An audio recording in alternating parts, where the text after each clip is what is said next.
Hello, everyone. Let's have more news about the Lakers. But first, don't forget to subscribe to the channel and leave a like. Although the NBA's 2025-26 Eastern Conference race looks wide open due to a rash of star injuries, the West picture takes on a different tone.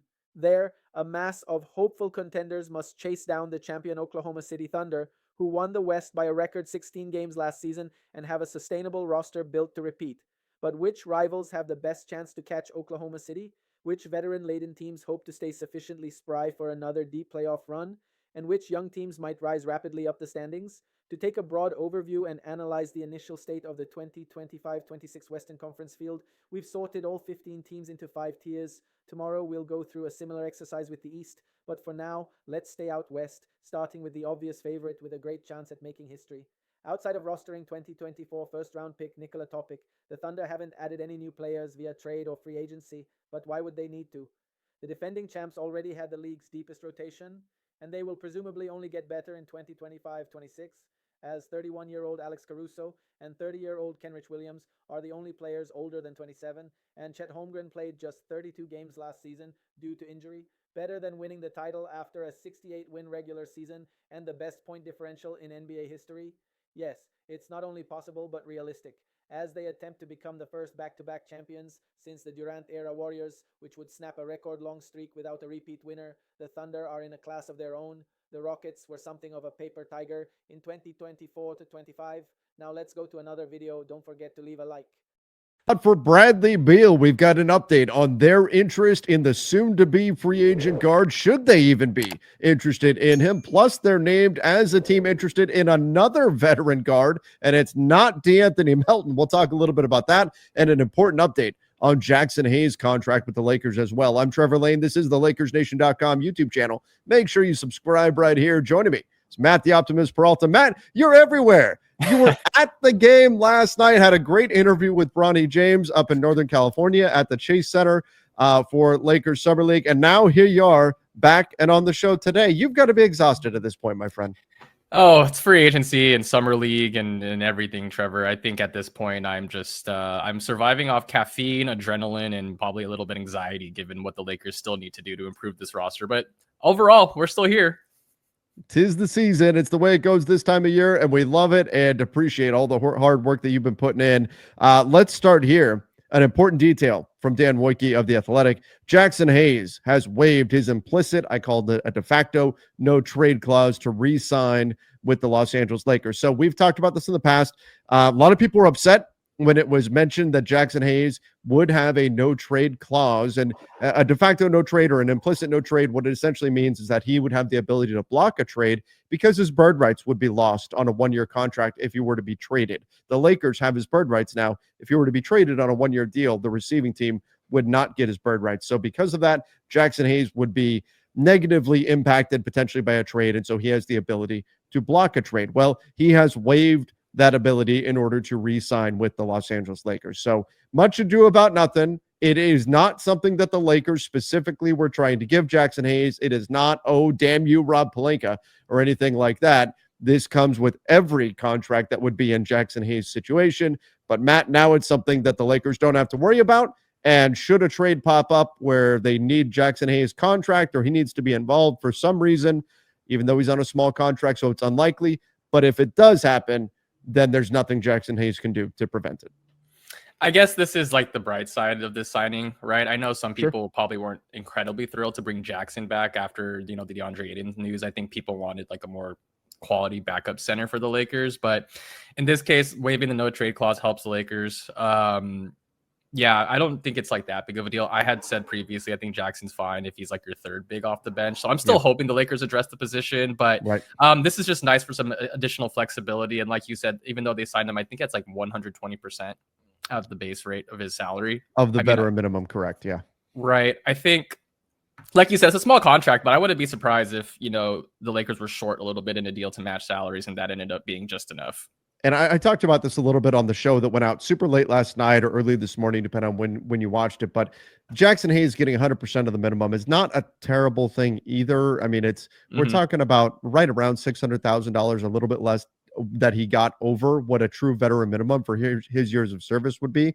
It's not like he ate up some of the biannual exception or anything like that. It does put the Lakers a little closer to the first tier hard cap, which I mean could impact their ability to use more of the biannual, but it's Jackson Hayes' contract is not the straw that broke the camel's back in terms of using that biannual exception, or at least giving him the raise off of the minimum is not going to change necessarily that much of their ability to use it. So I don't think it's too big of a deal, him getting that 120% bump, especially when we consider that his agent is also Luka's agent and DeAndre Ayton's agent, and those sort of things matter. But still, good note here. He waived that no trade clause. Maybe that was in exchange for getting that 120% bump. So, a bit of negotiation there, a bit of back and forth. But let's talk about Bradley Beal. The Lakers, according to Jake Fisher, among a few teams that are suitors for Beal's services as soon as he gets bought out with the Phoenix Suns. Matt, I've talked about this on here, that it's felt like there was kind of an unseen hand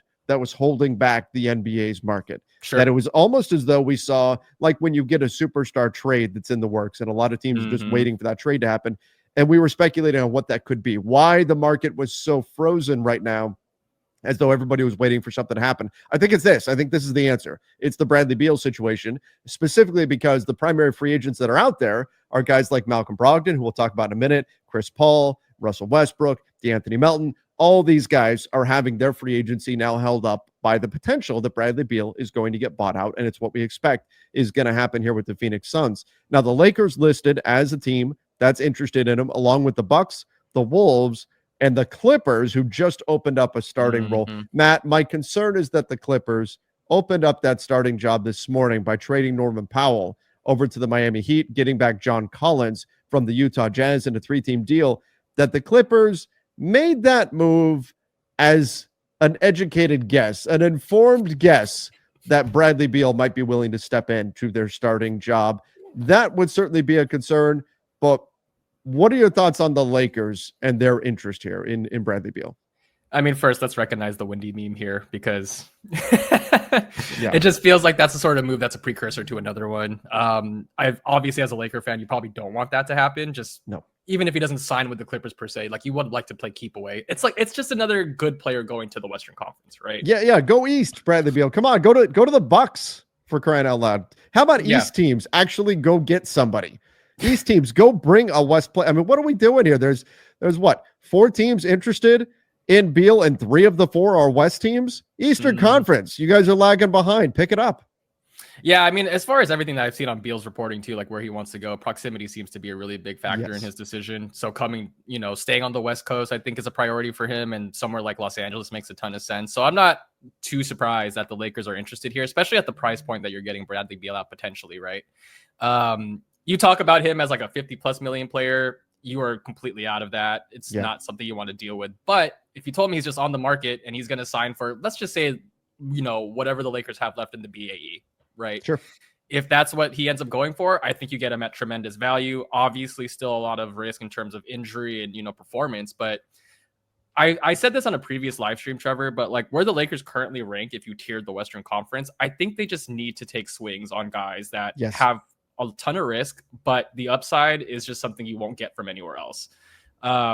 That's just the direction I think the Lakers need to go. And so as far as Bradley Beal goes, if he's willing to come to the Lakers, I'm completely open to that. They'd obviously have to make some moves to accommodate that, but his fit next to Luka and LeBron will probably be, the best quality shots he'll ever get at this point in his career.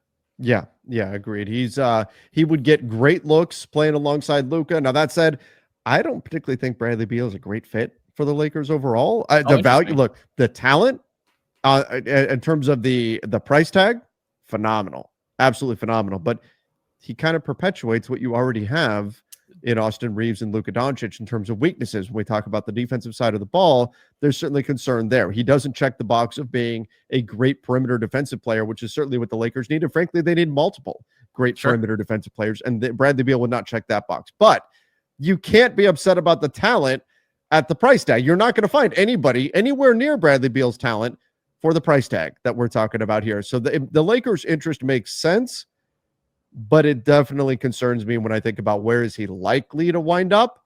Definitely concerns me that the Clippers went ahead and made a move that seemed to open up that spot in their backcourt for him.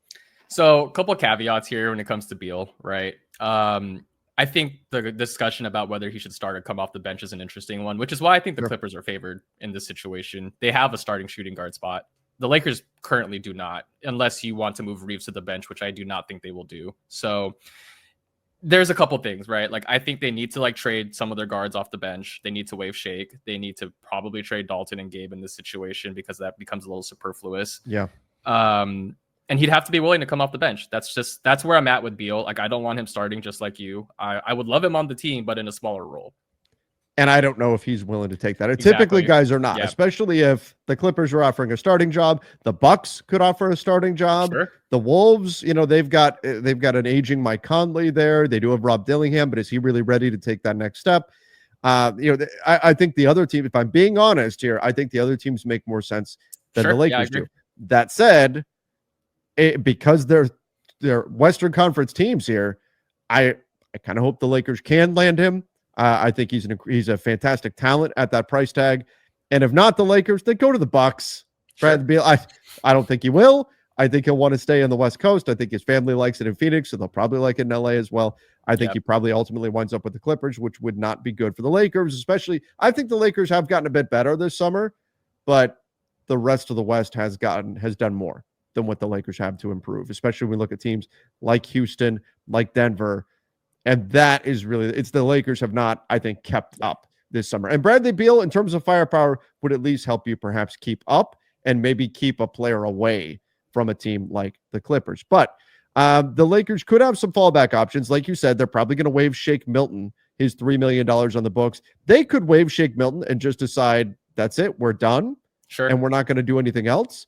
And we're going to keep the flexibility going into the season. That's certainly would be in the Lakers' MO. It's what they've done historically. So it wouldn't shock me at all. But they could also waive Shake Milton and go pick up a player like perhaps Malcolm Brogdon or perhaps someone like DeAnthony Melton. Now, according to Jake Fisher, league sources say the Wizards are open to sign and trade discussions to facilitate Brogdon's exit from Washington.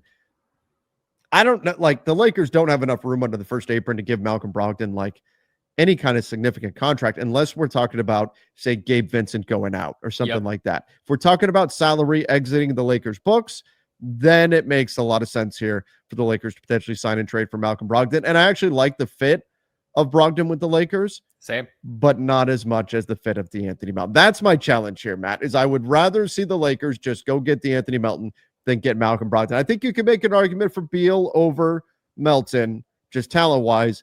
Brogdon is very good if he can stay healthy, but I would rather roll the dice on the defensive upside of DeAnthony Melton personally, rather than go do some kind of sign and trade for Brogdon, unless it's part of some bigger deal. Yeah, I mean, it's a little precarious that the three guys you just talked about all have pretty extensive injury histories. So there's going to be a lot of inherent risk with any of these signings, which is why I like the Malcolm Brogdon fit on paper, but I am also just concerned about his availability. Same thing with Melton, but I do think that what he brings as a younger guard, 2-3 kind of combo guard or, smaller wing, I like that a lot. So I would be chasing Melton pretty hard if I was the Lakers. I think one important note too, for anyone that's curious, is that because the Lakers are already hard capped at the first apron, a sign and trade does nothing really mechanically for them. So right. This is well within their right to go after someone like Malcolm Brogdon and send out like a Gabe Vincent or a Maxi Kleber or whatever to make the math work. It's a good fallback option. I feel like if we're just talking about we need to shore up our bench, we need some guard depth, we're waiving Shake, we might trade, some of these other guys. I think that's the scenario where I like Malcolm Brogdon a ton, but I'm with you. I would still prefer to chase after Melton, or if Bradley Beal's more open to coming to the Lakers for whatever reason, I would look that way too. Yeah. Again, if Melton wants to go elsewhere and Beal isn't going to work out, Brogdon would be a fine fallback. I would, again, if I could turn Gabe Vincent into Malcolm Brogdon, I would do that. I think he would make sense in that kind of a role. Even if it's Maxi Kleber or something. Now, although now, if the Lakers are done at the center position, you kind of need Maxi Kleber to be a third big on your roster, at least to give you that different skill set. So, Matt, overall, I hope there's more coming for the Lakers. My fear, though, is that they're going to waive Shake Milton, get down to 14 roster spots, have a little bit of room under the first apron, and then go into the season like that, see how the team plays, and evaluate from there. I hope that's not where we land. It's good to hear that they're in the mix for Beal. Good to hear that they're in the mix for Brogdon. They're still connected to the Anthony Melton. My hope is we still see stuff happen, but my fear is they're going to waive Shake Milton and then call it a day. Yes, as Matt the Optimist Peralta, I need to manifest that they will create another move or two before this offseason is done. Because like you said it earlier, and I wanted to comment on it. It's just that I think in most normal off seasons, what the Lakers have done up to this point would maybe suffice. Like it wouldn't be as egregious, but sure. I think when you just look around the league and who's doing what, the contenders are getting even better. Even the teams that, or were in the play-in last year can level up and challenge for an actual playoff spot. It puts the Lakers in a pretty tough position. So I still like, overall, like I guess in the aggregate, what they've done, signing Aiden, getting Jake LaRavia, bringing back Jackson on that number, like, sure. I just think they haven't done enough to put themselves in the conversation of like a Denver, of like a Houston, obviously OKC. Now we've got this log jam of just a ton of teams in the Western Conference that you can argue could be the 4 or 5 seed. Yeah. And you have to find a way to separate. And I don't think the Lakers have done that just yet, but we'll see if Rob Pelinka has some more tricks up his sleeve. Guys, we will have a live show tonight. Come join us for that. That'll be 9 p.m. Pacific time tonight. We'll go live and we'll talk about all the other moves around the NBA. I know there's some other stuff that happened around the league. The Lakers fans are not super thrilled with Rob Pelinka about the Dorian Finney-Smith contract. We'll talk about that a bit on the live show. So come hang out 9 p.m. Pacific time tonight. We'll go live and talk about everything going on in the Lakers offseason. But again, appreciate all of you for being here. The Los Angeles Lakers don't plan to offer LeBron James a buyout if he's unhappy with the roster heading into next season, but he could have meaningful trade value in the right scenario. ESPN's Bobby Marks reported early in free agency that the market for James around the NBA was relatively non-existent given his price point, age, and what a team would have to give up in return. The one possible caveat to that involves a franchise on the cusp of a finals push, with James serving as the ingredient to put it over the top. The Cleveland Cavaliers finished first in the Eastern Conference last season and fit that bill particularly with the Boston Celtics, Indiana Pacers, and Milwaukee Bucks, all significantly weakened by injuries to top stars, unlikely to return next season. It doesn't hurt that James is also a native of Akron, Ohio, a former number 1 pick of the Cavaliers in 2003, and led the organization to its sole championship in franchise history in 2016. Cleveland's roster is also going to get expensive over the next few years, particularly at the top, so dealing at least one of its big four makes some financial sense. In this hypothetical, the Cavaliers would send Darius Garland and Jarrett Allen to the Lakers in exchange for James and DeAndre Ayton. James is opted into his $52.6 million contract in 2025 to 26, while Ayton inked a 2-year contract with Los Angeles worth an average of $8.4 million annually, $8.1 million next season, after a buyout from the Portland Trail Blazers. Their nearly $61 million combined salary only slightly exceeds the combined $59.5 million the Cavs owe Garland and Allen next season. The NBA salary cap tax threshold is just under $188 million in 2025-26, while the Cavs are projected to have a payroll of nearly $218 million next season absent any changes, which is approximately $30 million into the tax. And you, fan, what do you think about Darius Garland's situation? Leave your opinion in the comments.